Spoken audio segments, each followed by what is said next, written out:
Olá, seja muito bem-vindo, muito bem-vinda ao RDTV. Hoje a gente recebe aqui nos nossos estúdios a ginecologista e obstetra Bruna Guetti. Bruna, seja muito bem-vinda. Hoje a gente vai falar um pouquinho sobre os cuidados íntimos na gestação e no pós-parto. A gente já começa com uma pergunta, né? Nós sabemos que durante a gestação há uma grande mudança aí no corpo da mulher, né? Como essas mudanças afetam a região íntima? Bem-vinda. Tudo bem a todas. Então, é um prazer estar conversando sobre um assunto bem recorrente, né, durante as consultas e poder trazer essa informação para as mamães que estão aí aguardando, né? É bem interessante. O que acontece? Durante a gestação, nós temos mudanças hormonais na região íntima, né, que afetam a região íntima. Então, nós temos uma perda maior de colágeno ali, um escurecimento. Então, algumas pacientes se angustiam com essas mudanças, né? Nós, como ginecologistas, e estamos ali no contato direto com a paciente, orientamos que, em geral, as mudanças são transitórias. Depois existe o retorno, né, ao padrão anterior, daquele cuidado daquela região íntima, vulva, virilha. Então, geralmente, esse escurecimento, essa flacidez, ele é realmente transitório.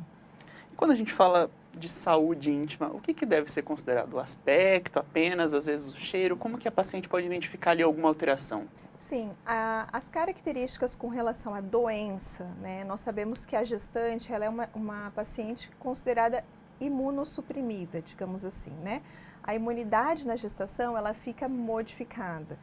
E aí nós temos uma série de riscos aumentados para infecções, não só vaginais, urinárias. Eu brinco que a gripe na gestante dura assim meses, porque realmente os sintomas eles persistem por mais tempo, né? A paciente ela é mais suscetível a infecções. E também alterações, por exemplo, de flora vaginal, um risco aumentado muitas vezes para a infecção urinária. Então, tudo isso tem que ser considerado dentro desse padrão saúde da gestante, né? Essas orientações com relação aos hábitos, aos cuidados, fazem parte também da orientação durante a consulta de pré-natal. E o que a gestante ou a puérpera, né, elas podem fazer para prevenir alguma dessas alterações ali dessa região íntima, né? Então, alguns cuidados bem simples, né, que nós podemos fazer uma orientação não formal, né? Seria, por exemplo, a mudança com relação ao abafamento íntimo, né? Então, nós sabemos que o abafamento íntimo, ele causa uma alteração de flora ali. Então, aumenta a predisposição para alteração fúngica, bacteriana, causando infecções. Um péssimo hábito que algumas pacientes trazem, que é o uso do absorvente diário, né? O protetor diário de calcinha. Algumas pacientes têm a impressão de estarem mais protegidas ali com o absorvente diário e na verdade não é isso que acontece. A parte posterior dele é um plástico e isso impede a transpiração normal da região.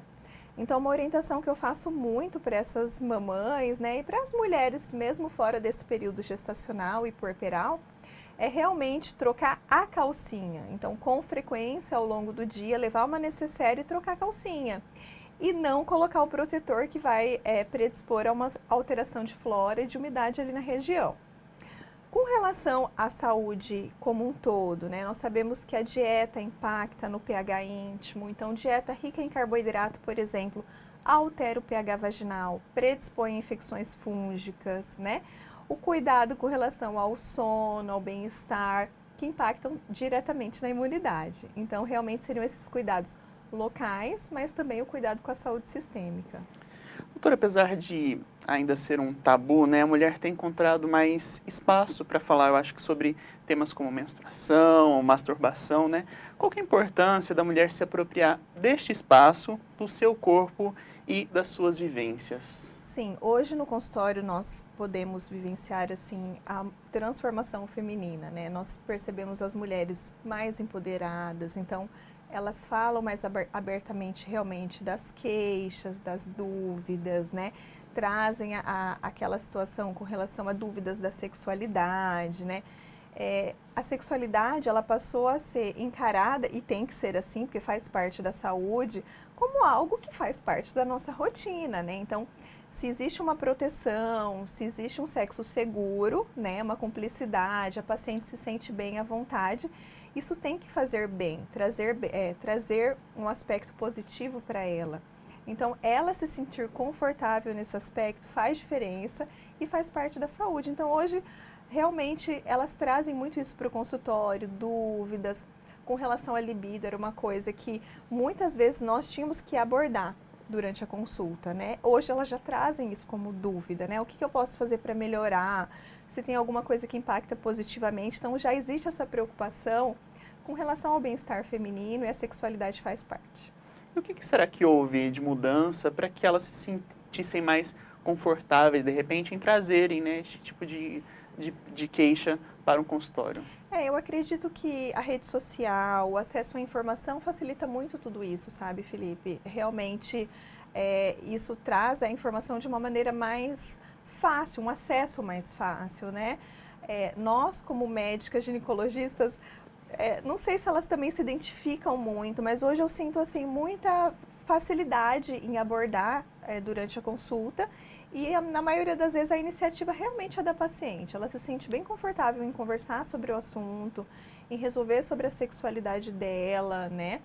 Nós temos assim uma equipe multidisciplinar envolvida, então temos psicólogo quando realmente precisa de uma intervenção numa abordagem não médica, temos fisioterapeuta, né? E tudo isso faz parte e nos agrega muito no resultado para a paciente. Quais são as maiores queixas aí que suas pacientes costumam chegar para você? Com relação à sexualidade, olha, as pacientes, elas queixam muito de alteração de libido, algumas por alteração para o orgasmo, algumas estão ainda em fase de conhecimento corporal, elas realmente não se conhecem, então é o que eu digo, né? É muito difícil você você direcionar o parceiro para o que você gosta se você não sabe o que você gosta, né? Então, realmente o autoconhecimento faz parte, né?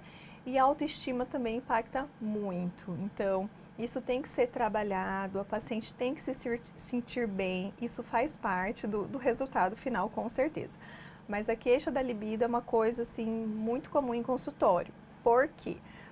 Nós temos as variações hormonais, sabemos que isso impacta e muito, mas nós temos também com relação ao público feminino, tudo na mesma caixinha. Eu brinco que está assim, tudo guardado no mesmo lugar.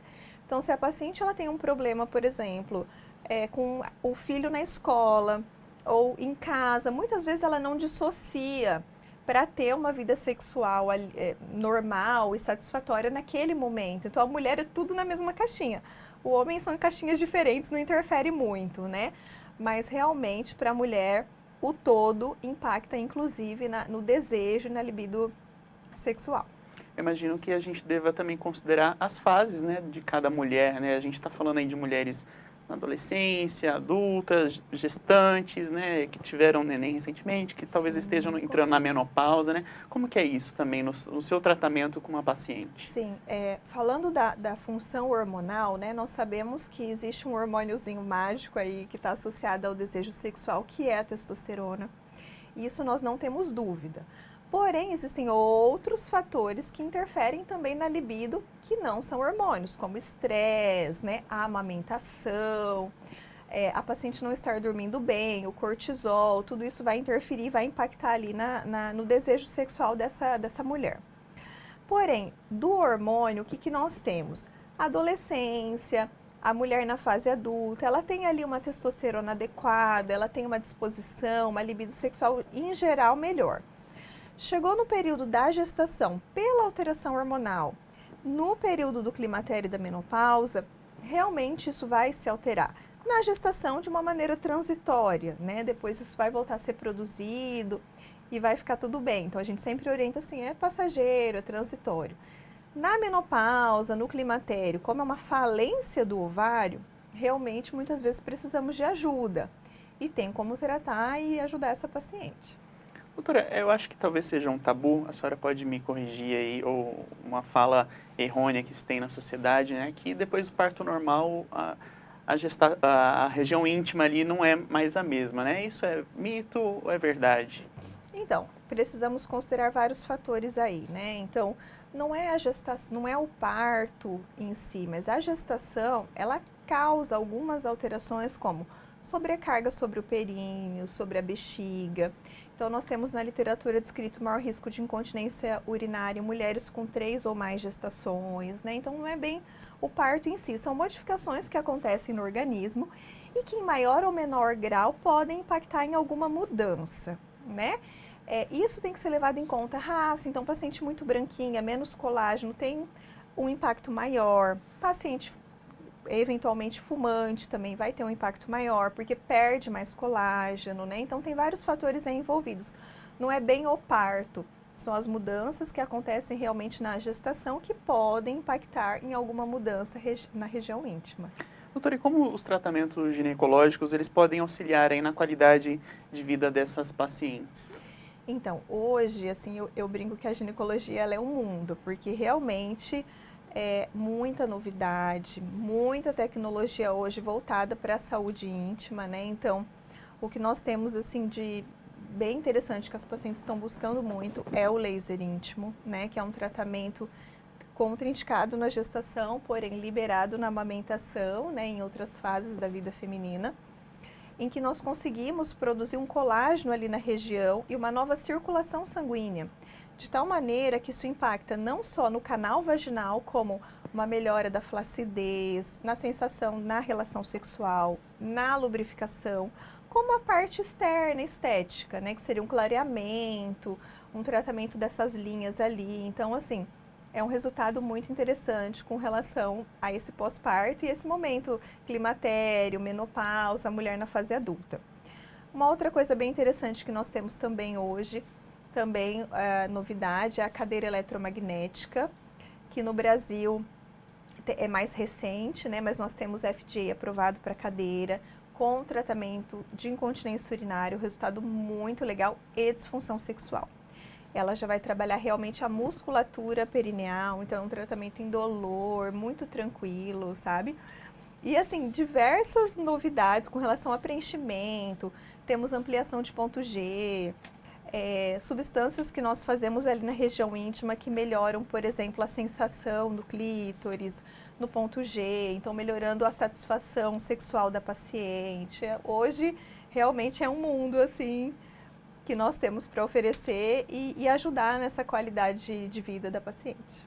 Doutora, a gente já está assim caminhando para o final da nossa entrevista, mas eu gostaria de te perguntar o que nós, homens, devemos ou podemos, né, aprender sobre a sexualidade feminina para ter um relacionamento melhor com as mulheres, né? Que a gente precisa saber para aí de fato encaminhar para uma boa qualidade de vida para o casal, né?